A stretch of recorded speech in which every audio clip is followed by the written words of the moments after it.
The rain hit the windows like soft sobs from the sky. In that small, dim apartment on the edge of the city, Daniel sat quietly, staring at nothing in particular. His coffee had gone cold, untouched. Outside, life continued, people walking by, under umbrellas, unaware of the man who hadn't really felt alive in years. Since the accident, Daniel had stopped living and started merely existing. The night it happened still played on repeat in his mind, like an old film strip stuck on the same frame. He had lost someone he loved more than life itself, his younger brother. Peter. One reckless decision, one speeding car, one shattered family. Guilt was the heaviest thing Daniel carried, heavier than sorrow, heavier than silence. That night, after many sleepless ones, he finally collapsed on the couch. Sleep claiming him like a thief in the dark, he dreamed. But it wasn't like any ordinary dream. He was standing in a field that glowed with soft light. There were no buildings, no city noises, only the wind brushing through tall grass. And there, in the middle of it all, stood a dog. Not just any dog, a large golden retriever with deep, intelligent eyes. It stared at him without blinking, its presence calm, grounded, familiar. Daniel approached slowly. The dog didn't move. When he reached out to touch it, he felt warm thrill, alive. The dog's eyes locked with his, and suddenly the wind hushed. The dog turned its head and looked into the distance. Daniel followed its gaze. There was a boy far away, standing near a riverbank. Daniel couldn't see his face clearly, but there was something hauntingly familiar about him. He began to walk toward the figure, but the dog barked softly and blocked his path. It looked back at him with eyes that seemed to say, "Not yet." Daniel awoke with a jolt. His heart was racing, breath shallow. The dream clung to him like morning fog, thick and impossible to shake. He whispered to himself, what was that? He had never seen that dog before, and yet felt like he had known it all his life. The next morning, Daniel walked to the local grocery store. As he passed the alley near the bakery, he paused. Something made him stop, a rustling sound. A low growl. He turned his head, heart pounding, empty. He shrugged it off and continued walking, but something inside him had stirred. The following nights were restless. The dream returned, its time slightly different, but always in the same. Glowing field, always the same dog. And always that distant figure of a boy who never turned to face him. On the third night, the dog came closer. It sat at Daniel's feet and placed a paw on his leg.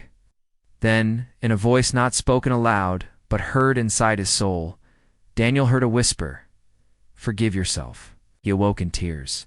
It didn't make sense. Why this dream? Why now? I hadn't believed. In signs or destiny since Peter died. In dogs. He didn't own one. He hadn't even liked them much growing up. But that dog, it felt like it knew everything. Daniel began painting against something he hadn't done in years. Without thinking, he picked up a brush and painted the field from his dream. Stroke by stroke, it appeared on canvas. He painted the dog. He didn't need a reference. Its face lived in his memory now, gentle, wise, watching. He stared at the finished painting, chilled by its realism. That same night, he dreamed again. The dog ran beside him in the field. They didn't stop this time. They ran toward the riverbank. As they got closer, the boy began to turn. Daniel reached out. But just before the boy's face came into focus, he awoke again, his hand extended, fingers trembling. The next day, Daniel visited the animal shelter. He didn't plan to. His feet simply took him there. He walked among the cages, hearing barks and whimpers, but none of the dogs looked familiar. Disappointment settled in his chest like cold air. As he turned to leave, something caught his eye. A small framed photograph near the counter. It was old, faded, golden retriever with those same deep, intelligent eyes. Below it, the name, Chance. Daniel froze. The shelter volunteer noticed. That was Chance. One of the best dogs we ever had here. He passed away years ago. Saved a kid once from drowning. Hero dog. Daniel's heart skipped. Where was he found? He asked. The volunteer pointed. Riverbank, near Pine Trail. No one ever claimed him. It was like he just appeared out of nowhere to save that boy, Daniel whispered. The riverbank. The dream, the boy, the dog, the voice. It was all connected. He walked out of the shelter in a daze. The name Chance echoed in his mind like a bell struck too hard. He took a bus to Pine Trail, heart pounding. The moment his feet touched the ground near the river, memories he didn't know he had began flooding back. The grass, the air. It was exactly like the dream, only real. He stood at the bank. Silence. Wrapping around him, and then he saw it. A collar, old, rusted, half-buried near the roots of a tree. He picked it up. Etched into the metal tag was one word: Chance. Suddenly he felt a warmth at his side. He turned. Nothing. But something had changed. Something had begun that night. Daniel didn't dream of the dog. He dreamed of Peter. This time Peter turned around and smiled. The next morning, Daniel woke up with the first real breath he'd taken in years, and somehow he knew it had only just. Daniel couldn't understand how everything was unfolding like a quiet puzzle arranging itself behind the veil of dreams. He hadn't believed in miracles. But now, something deep inside him was beginning to shift, like a door slightly ajar, that had been bolted shut for years, for the first time in a long while. He walked through the world with curiosity instead of numbness. He returned to Pine Trail the next day. The air there felt different, softer, familiar, as if the place remembered him even if he didn't fully remember it. The trees leaned over the river gently, and every breeze felt like a whisper. Walked slowly, retracing the steps from his dreams near the edge of the riverbank. Daniel found a flat stone and sat down. He pulled out the old collar he had taken from the roots. Chance, he whispered again, thumbing the metal tag like a sacred charm. Suddenly a child's laugh echoed through the air. Daniel turned sharply. A boy ran across the field, chasing after a stick. A golden retriever followed, tail wagging, tongue out. Daniel stood up in disbelief. It wasn't Chance. The dog was younger, smaller, but those eyes were familiar, intelligent. Kind, the boy's father, a man with kind eyes and a limp, walked slowly behind them. He noticed Daniel watching and waved politely. Daniel waved back and took a step toward them, unsure why. The man called the dog's name. "Come on, Lucky." The dog barked and returned to the boy. Daniel stood frozen. Lucky, Chance, two names, both symbols of fate. The man smiled as he approached. "You okay?" Daniel nodded slowly. "Yeah, just watching." "Your dog reminds me of someone." The man chuckled. "You had one?" "No. I think he had me." They both laughed softly. Man looked at Daniel carefully. "Sometimes they come back. Not always in the way we expect." Daniel's smile faded. "What do you mean?" The man tapped his chest. "My last dog died right on this river. Saved my son from drowning when he was 3. I thought I'd never get another one. Then Lucky came to us last year. Just showed up at our door. No tag, no chip, just sat there like he was home. My son said, 'Daddy, it's him.' He came back." Daniel's breath caught in his throat. He glanced down at Lucky. The dog was sitting quietly now, looking up at him, those same eyes. A message hiding behind them. Daniel returned to his apartment that night with a storm of thoughts swirling in his chest. That night, the dream returned. But this time, it was different. He was back in the glowing field. The dog wasn't far. Daniel approached it slowly, heart pounding. He knelt before it. "Why me?" he asked. "Why now?" The dog didn't speak. This time, instead, it walked toward a tree at the edge of the field. Daniel followed. At the base of the tree was a small box. He opened it. Inside was a photo, old, faded. Daniel, with his younger brother, Peter. But something was odd. There was a third figure in the background. A golden retriever, young, playful, mid-lep. Daniel couldn't remember this photo. Couldn't even remember the dog. He woke with sweat. Clinging to his skin, he pulled out old photo albums, shoeboxes from storage, flipping through memories he hadn't touched in years. He found it, the same photo, and there it was. The dog real. He turned it over in faint handwriting. Daniel. Peter and Max, summer '97. Max. That was the name. It came back like a flood. The dog from their childhood? Loyal, protective, always with Peter. How had he forgotten? Because the day Max died was the day Peter was hospitalized for the first time. The trauma had blurred the edges. Daniel began to cry, not the small, quiet tears of recent years, but the full-bodied sobs of a man who had buried too much for too long. Max had been part of their lives. Their laughter, their safety, their bond, and now here he was again, in dreams, in signs, whispers. The following days passed with a strange calm. Daniel started walking more, painting more, even smiling at strangers. He felt watched, but not in fear, in comfort. He had another dream. This time, the boy at the riverbank turned fully. It was Peter, whole, smiling. He walked up to Daniel, placed a hand on his shoulder and whispered, "You weren't supposed to carry this alone." Daniel cried in the dream, dropping to his knees. Peter lifted his chin. "He brought you back. To me?" And then he was gone. Just like that, the dog remained. Daniel woke up, and for the first time he didn't feel broken, just cracked open. He visited Peter's grave the next morning. He hadn't been there in 2 years. He sat by the tombstone and placed Max's old collar on it. "I think you both saved me," he whispered. "In your own ways." The wind picked up gently. Somewhere in the distance, a dog barked. Daniel looked up for a split second. He thought he saw a golden shape in the woods, watching, waiting. He smiled. Not everything needed to be explained. Some things were just meant to be felt. And this was only part of the journey. She hadn't left the house in a week. The blinds were drawn. The lights dim, and every clock in the house had stopped working, each one frozen at a different time. Zainab stopped counting the days. Time no longer felt linear. Every morning bled into night, and every night brought more of the same. The cat, the shadows. She sat in the kitchen now, staring at the floor. Her tea had gone cold hours ago. The cup in her hand trembled ever so slightly. X the table. The cat sat on the counter watching. Always watching. She had tried to make it leave again. She even took it out into the alley behind her home, far away from the door, and locked it out.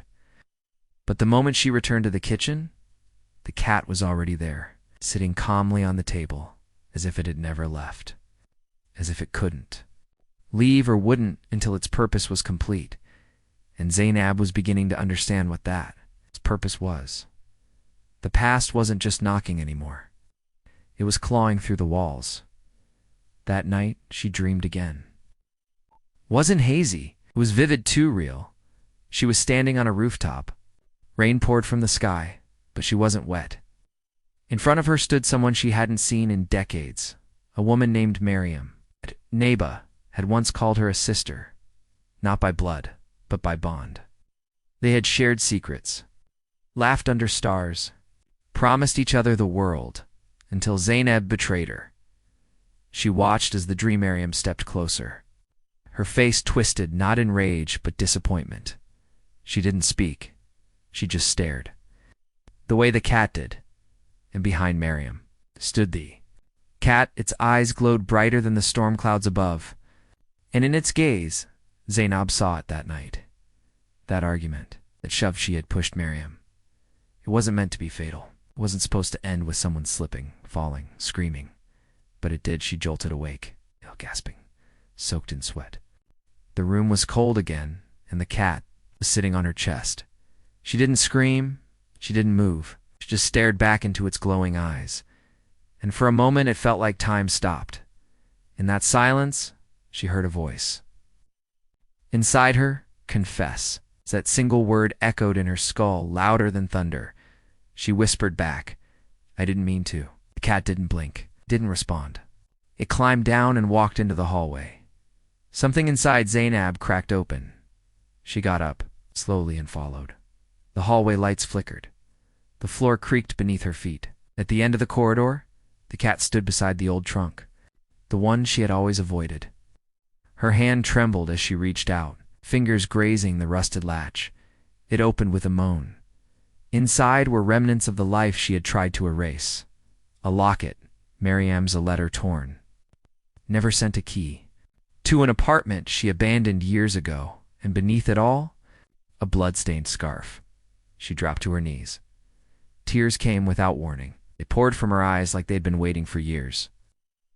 Everything she had buried, every secret she had wrapped in silence, rose to the surface. "I'm sorry," she cried, her voice shaking. "I didn't mean for any of it to happen. I was scared. I was selfish. I couldn't face it." The cat didn't move, but its gaze softened.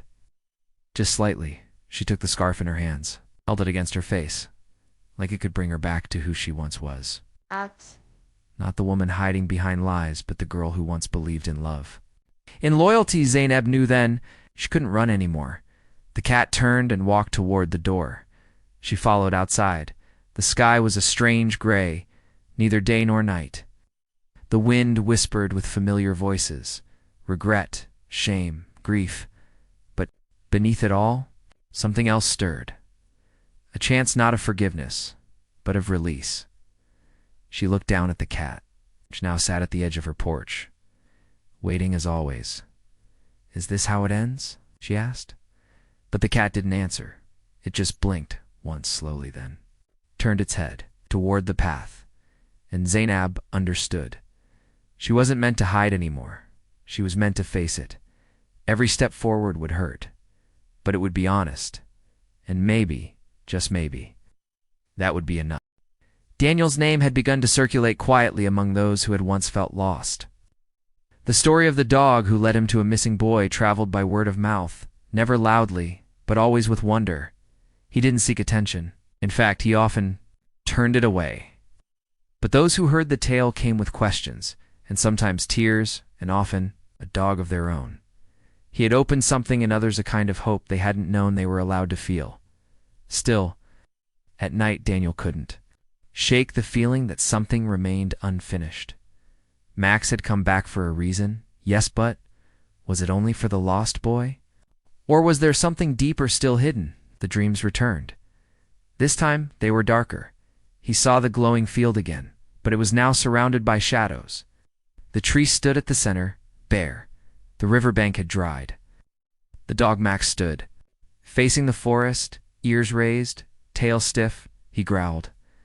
Daniel turned to look where Max was watching, but there was nothing. Only dark mist rolling in like a storm. He heard Peter's voice again, but it was distant. It's like it came from underwater. "Don't turn back. You must go forward." Daniel woke in his sweat, heart pounding like a drum. That whisper echoed in his mind. Go forward, but where? For days the dream haunted him. He painted nothing, slept little. He returned to Pine Trail, hoping to find clarity, but Max didn't return. Forest was still, quiet. Watching one evening, an envelope slid under Daniel's apartment door. No name. No return address inside. A photograph old, crumpled, almost torn in half. It showed a group of children, Daniel, Peter, and a girl. Her name was Lily. And there at the edge stood Max, half cropped out. Daniel hadn't seen this photo in over 2 decades. Suddenly it returned. The memory he had pushed so deep he forgot it was ever real. Lily had been there next door. Neighbor, shy, quiet, always tagging along with the boys. She had a bond with Max that even Peter couldn't break. But one summer, she disappeared. Her family moved overnight. No goodbyes. No explanations. Daniel never asked why, never wondered where she went. He had been too young, too distracted, too lost in Peter's world to notice. But now, with the photo in his hands, he felt something he hadn't felt in years: urgency. He flipped the picture over. One word was written in faded ink: find. The next day, Daniel visited his childhood neighborhood. Most houses had changed. His old home was now painted blue. The trees were taller, but the air still held traces of the past. He found Mrs. Langley, the elderly woman who used to sit on the porch with her cats. She remembered Lily. Her family had moved after tragedy struck. Lily had lost her younger brother, drowned in the same river Daniel had come to know so well, and Max had been there. Daniel's chest tightened. He hadn't known, hadn't remembered. Max had tried to save the boy, but couldn't. Afterward, Lily's parents blamed her. Said she was supposed to be watching him. She was never the same, Mrs. Langley said.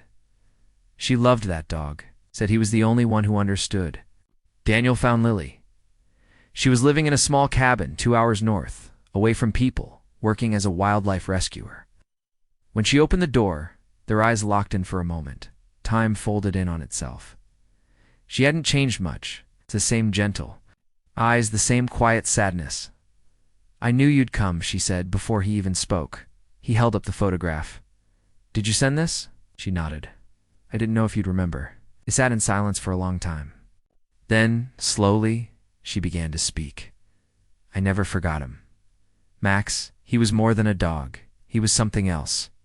After my brother died, he stayed with me, even after we moved. He came to me in dreams, and I kept hearing his voice, saying I wasn't to blame. Tears rolled down her cheeks. I used to think I was going mad. But then I heard your story. The boy, the forest. I knew Max had found his way back. Daniel reached for her hand. He never left. They talked late into the night about Peter, about the river, about the unbearable guilt both of them had carried alone.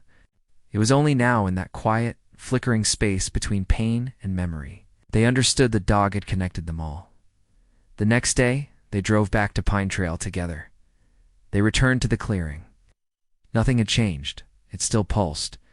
With that otherworldly calm, still held the breath of something greater. Lily knelt by the tree and pressed her hand to the earth. Thank you, she whispered. And then they saw it, Max. Not young. Not old. Just eternal. He sat watching them from the edge of the field, eyes shimmering with light. For a long moment, no one moved. Then he walked to them. He stood between them, then looked up first at Daniel, then at Lily, and finally, he wagged his tail. No more dreams would come after that, Max. It's given them what they needed. Not just healing, but connection, a purpose, a path forward. Time moved gently after that. Daniel no longer counted days and hours or minutes, but in feelings. In the warmth of sunlight on the skin, in the laughter of children passing by his apartment window, in the quiet presence of Lily, who became a part of his life again just like she had been when they were young. Only now, they carried a shared truth between them, the truth of Max. They never saw him again, not physically, but they both felt him, in different ways. In different moments, sometimes, it was a sudden wind brushing their shoulders when no wind should have been. Other times, it was a dog's bark echoing in the distance when they stood at the river's edge, and every now and then, in the deepest part of sleep, they would glimpse him again, running free. At peace, Max had never asked for thanks, never asked for recognition. His love had been wordless, timeless, and unconditional. Daniel and Lily decided to honor him. They started a small foundation, the Max Project. It helped rescue and train dogs that showed extraordinary emotional intelligence. Not just therapy dogs, but dogs that had been discarded, left behind, misunderstood. Much like Max had once been, much like Daniel had once felt. They built a center by the river, right where the forest began. It's a sanctuary for both animals. And people, children came there, survivors, grieving parents, lonely elders. And all of them found something waiting, something they didn't even know they were missing. The dogs had a way of knowing, just like Max did. One afternoon, an old man arrived at the center, holding the leash of a blind, trembling dog. He had tears in his eyes and said only one thing. I think he dreams, too. Daniel knelt by the dog and placed a hand on its chest. It was racing. He smiled. I think you're right. As the years passed, Daniel and Lily became known not for the story of a magical dog, but for what they created from it. That's exactly how they wanted it, because Max's true legacy wasn't about being remembered. It was about making sure. No one else felt forgotten. There was one last dream. Daniel knew it would be the last before he even closed his eyes that night. He stood once more in that glowing field, only now it was filled with people, children, adults, laughing, sitting, running, and dogs, dozens of them, of all shapes and sizes, playing among them, and at the center of it all, beneath the great tree, sat Max still, Watching, Daniel walked toward him slowly. No fear, no pain. He knelt in front of him and placed his forehead gently against Max's. "Thank you," he whispered. Max didn't speak. He didn't need to. The silence between them was full of memories, full of healing, full of everything they had never said aloud, but had always known. Max stood up, gave one soft bark, and turned toward the horizon. A horizon. It was no longer a dream. It was something else. Daniel woke up with tears on his face, but this time, he didn't cry out of sorrow. He cried because he understood something. It's beautiful and rare. Some dogs never leave. Some dogs don't need to stay by your side to remain in your life. They become your guide. Even when you've lost your way, they save you, even through a dream.